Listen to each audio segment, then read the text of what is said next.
என் பொண்ணே வந்து ஜோவிகா வந்து இந்த படத்தில் நடிச்சிருந்து நான் இங்கே வந்திருந்ததை விட இன்றைக்கி நான் ரொம்ப பெருமைப்படுறேன்னு சொல்லுவேன். Of course Parthiban Anna is more then family to me. So நான் பார்த்து வளர்ந்த ஒருத்தர், நான் வளர்ந்தேன் அவரை பார்த்து, ஐ மீன் டு சே.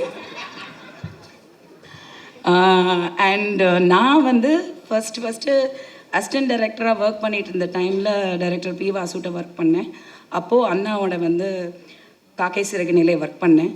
ஸோ அந்த எக்ஸ்பீரியன்ஸ்க்கு அப்புறம் என் பொண்ணு வந்து அவர் கூட வந்து ஒரு அசிஸ்டன்ட் டைரக்டராக ஒர்க் பண்ணுறா அப்படின்னும் போது இட் இஸ் சம்திங் ரொம்ப ரொம்ப ரொம்ப பெருமைப்படுறேன். அந்த ஒரு காரணத்துக்காகவே ஐ டோல்ட் அண்ணா, you take her under your wings, because ஒரு டெக்னீஷியன் அப்படிங்கிறது வந்து மோஸ்ட் வேல்யூபிள் இன் சினிமா. நடிப்புங்கிறத தாண்டி டெக்னிக்கல் தெரியறது அப்படிங்கிறது வந்து ஒரு மிகப்பெரிய ஆசீர்வாதம். அதுவும் இந்த ஸ்கூலில் ஃப்ரம் டைரக்டர் சார்